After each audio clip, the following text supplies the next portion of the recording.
What's up guys, I'm Crystal Cookie, otherwise known as CG Cock. I'm going to be going over every bit of detail you need to know about how to play Duelist at a Radiant level. It would mean the world if you could like, comment, subscribe. Without further ado, let's get into it.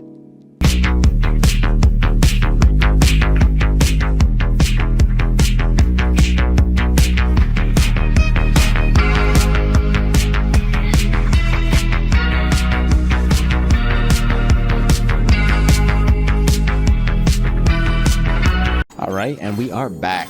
I saw that someone requested that we do an in-depth guide video on Jett, so now we're here. Most of the stuff that I'm going to be saying requires you to know what I've spoken about in the previous video on Jett. But if you didn't watch that video, you can. It'll be linked in the description. Also, I will go over a couple things that you might actually need to know in this video now. First thing being your Jett dash. Your Jett dash, obviously, you can just hit E. But if you were to jump and hit E, you go a lot further. As I said in the other video, the same rules apply for your updraft. Here's your updraft regular, and here's your updraft if you jump at the same time. Verticality is the most important thing on Jett. That's what differentiates you from a boots on the ground agent as Duelist. So you're pushing up A long, for instance, and there's a player here, but you know, they may have a smoke here or such. You can jump on here, and you can literally jump dash across and you'd be able to make it up here. But if you're not a character with verticality, then you're not able to get up here, obviously. This is going to be an advanced guide. I'm also going to try to keep the video to a shorter length so you guys don't have to sit here and watch 20 minutes long of a video to fully understand how to play Jett. Same thing we talked about in the previous video with Jett smokes, and to dash into them, as I showed in the other one as well, you can also just dash into your smoke approximately here when you're taking A. The reason why dashing into your own smoke is really effective is because it draws eyes towards you, right? Say if there's a player backside, this player is going to turn and he's going to try to spam you through this smoke and or reposition to a different spot to try to take a single fight on you in a 1v1 scenario. And it also gives your team space to walk up long or walk up short and fight the rest of the people that may be on site and or use the rest of the util that you might need to take the site. The process of attention moving is really crucial on Jett. Say there's a guy Hell, approximately here, we'll say. Okay, and you have a teammate with you. What you could do is either dash into your own smoke and spot him, or what you could also do, which I believe is really effective because it makes the player on the other team draw a lot of attention towards a different angle. You can updraft on top of here, giving you a harder flick for him to fight with. And also, while you're up there and this player adjusts his crosshair very high to fight you, your teammate can swing this guy freely. It's easier to fight a 1v2 if they're both fighting you from the same angle, because they'll be one after another. They're not going to simultaneously swing in perfect length without you seeing one beforehand. So for this guy, all he has to do is tap, tap. But if you use the updraft, like I said, he'd have to do this, which is a lot harder of an adjustment to make, and it requires a lot more precision. Granted, if he wins this round, you know, he's just the best player on earth and he deserves the round. Now that I've showed you an example how to use your verticality in like a 2v1 situation, I'm going to show you how to use your updraft in a beginning of the round scenario now. Let's say there's a player, usually a Jett or maybe a Reyna or whoever it might be, honestly, has an op, a long, jump and updraft at the same time. And you can hover, and you should catch this enemy off guard if he's opping long. Again, with the verticality, if you were to jump out of heaven on the retake, for instance, if you were to updraft regularly, you would hit your head on the barrier or this, like this. But if you use your dash and updraft,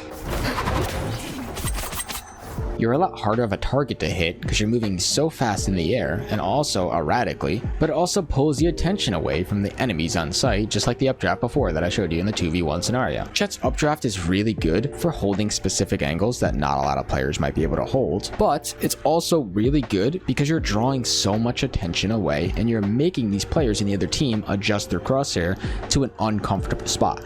Let's say you're pushing C, right? Most players will use, you know, head level adjustments towards logs or backside or plat or garage, you know, or close garage. If you're a Jett and you updraft on this box, making the adjustment from, let's say it's garage, is actually really hard to do, especially if you play at the very end of this box where you're least seen when they're walking out on the exec. Yes, it's very hard for this player to make the adjustment to me, but it's also really hard to expect and or be prepared for me to be sitting in an angle like this. If you're attacking mid on Haven, it's ideal if you pop your dash before you swing anything, but that doesn't always mean pop your dash in the very beginning of the round. Let's say you're fighting mid window, you don't necessarily need to pop your dash, especially if you have somebody with you. If you're alone in window though, I think it's worth to pop your dash in case of emergency to get out. Although as Jett, you should never really be alone unless it's coordinated with the team. Typically what you want to do with Jett is you want to smoke this cross so it denies information from A long, and what this smoke does, yes, it blocks the cross from A long, but it also gives you a singled out fight with the player who might be short. A really good thing that you can do on Jett that I didn't really talk much about in the previous video is that you can bend Jett's smokes. If you're holding your ability key, which mine is C, all you have to do is move your mouse in the direction that you want the smoke. So if you're pushing garage, you can hold your smoke key and bend your smoke into garage window. Let's say you're on C and your controller dies and you cannot smoke CT or garage and you're in this sticky situation here. You could bend your smokes both directions. Or if you're default and your teammate asks you to smoke CT, you can just bend it this way.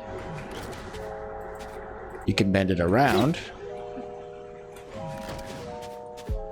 Or obviously you can swing CT with your team and smoke here if you have to, and then fight the singled out garage fight. Like I said, I'm going to try to keep this video as short as possible with as much in-depth detail as possible. If you really need to know every single thing about Jett, there's also the previous video we made on the Cataclysm Gaming official YouTube that you can go see other little things that I've spoken about Jett in that video as well. Let's switch over to defense now. Jett is really good on defense because you're able to take these aggressive fights that typically will catch the enemies off guard. Also, you're able to get out if you get in those engagements. So let's say you're fighting mid. You could either have a teammate smoke window, or you could have a teammate walk down with you or sit on site and hold your window. This angle is really, really good. I use this angle in almost every single Haven game that I play. When I'm walking down mid, I check this angle first because this is where they typically swing, because I have a teammate here holding my window and or smoke there. So I walk all the way down mid, jiggling between the two. You could either sit here close tucked. I like to sit in this corner because this is a headshot pixel angle that most players will be looking at garage when they walk out of lower mid. But if they are aware of you, they might swing you from here. They might jump up window and fight you, or they might swing wide and fight you from lower mid. The reason why this is really good is because it's all in the same line of sight. You have the headshot pixel angle, the wide swing, and then the two jump ups. So all it is an adjustment between this, and this.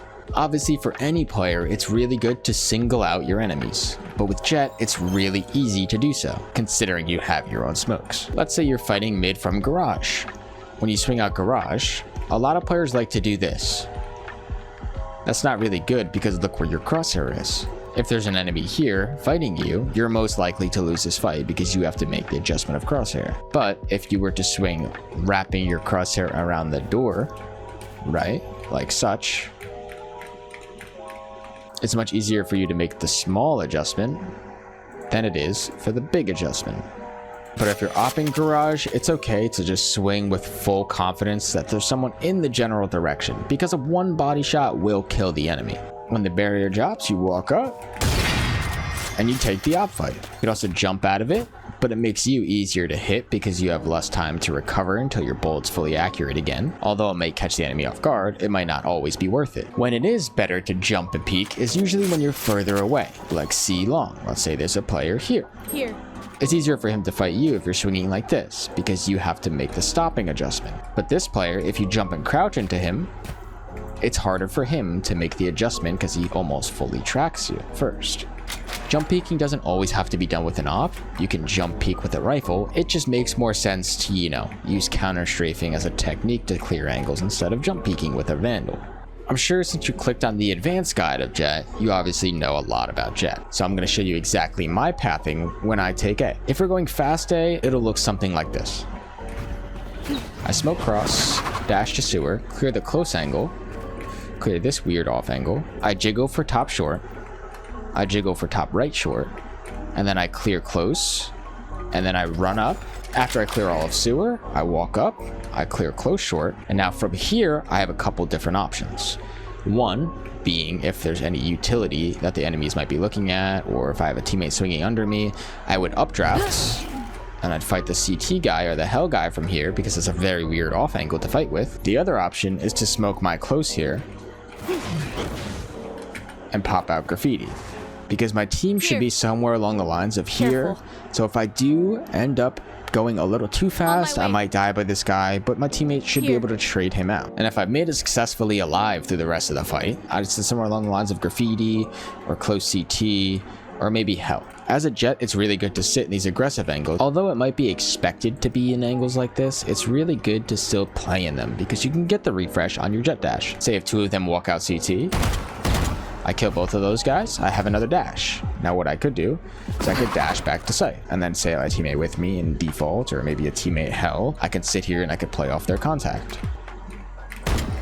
A lot of people like to think Jett is like the hard carry of all characters, but in reality what they are is the playmaker. They're the ones that take initiative, they take the fights that they want to take, and they have teammates that supply them with utility. Now that I've showed you how to go to A fast, we're going to try and take our time on this push, and we're going to go a little slower. Same thing applies though. You would smoke the cross, you could walk up short, you can clear these close angles. Same thing I showed you before with how I clear my angles, right? Same thing, you clear close all of everything. And when you get to about here, now you still have your dash. So now what I would do is I would pop my dash and I would throw a smoke on default and dash into it. And don't forget, in the previous video, look every direction.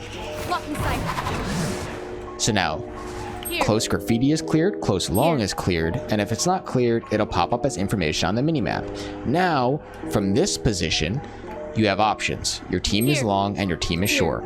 They have maybe a Sova Dart for sight that helps you fight the guy back sight. Say your Reyna is long, you could throw a Leer high up and I'm able to swing with it if there's somebody hell who's not getting scanned by the Sova Dart. And this is what I mean by Jett as a playmaker. And the utility that your team has supplies you with the plays. People on Jett like to be hesitant and very passive. Usually you'll see your teammates running in before your Jett in your rank game, and it's common. Although it should not be common, it does still occur. What makes a Jett really scary is their ability to not be afraid to lose their life with their aggression. I know every single player on the team wants to stay alive because they don't want to 1, be at blame, 2, die first, 3, not have any impact in the round. So a lot of Jetts in ranked will typically bait and they'll let their teammates die. They won't do the space taking that they're supposed to. Let's say you're attacking bottom mid now on Jett. What you would typically do is really worry about garage, because you'd have either Phoenix, Reyna, or somebody. They'd swing mid window and they would hold your mid courtyard. So all you have to do is just scale and look towards garage. The tricky part about this is that they can either be lower garage or they can be up garage window. What I usually do is I sit bottom mid and I wait at garage doors holding this angle for approximately 3 seconds. And then if 3 seconds goes by, then I'll push up. The reason being is because typically a Jett will swing this or a Reyna will swing this. You need to be prepared for the defenders to also be aggressive.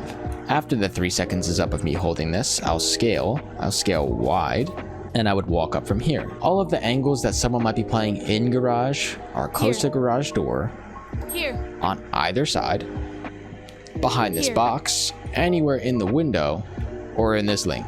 So this is how it would clear inside garage.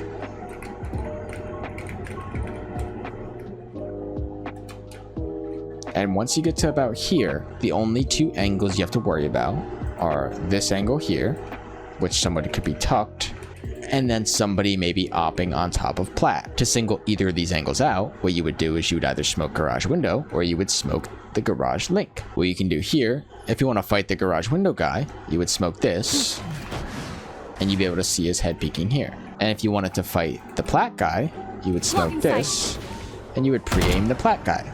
Once you get to approximately here, obviously you can do the same exact concept that you would do on every other exec, is smoke and dash into your own smoke, but don't forget to look both directions. Blocking sight.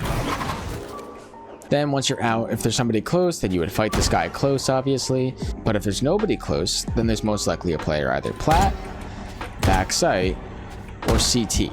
If we're taking C, what I would do is I would jump spot initially, then take my gun out if I saw nothing. I would pre-aim on top of the plat jump up, as I walk into cubby. I would jiggle one more time to see if anyone's swinging late, and then if no one's swinging late, you could either do the bottom sight dash or you could do the top sight dash like I showed in the beginner's guide on Jett. For the bottom sight one, this is what it'll look like. Blocking sight. Blocking sight. Everything in this video, obviously besides the mechanic parts that you'll have to learn individually, should have given you a really good example of how to master Jett on Haven. The key concept to Jett is to take space, take fights, and don't be afraid of losing your life. If you want to see another Jett guide on a specific map, please make sure to let us know in the comments below, and I'll be more than willing to make that video for you. Other than that, I've been Chris the Cookie, otherwise known as CG Cock. Hope you guys have a beautiful night. Peace, peace.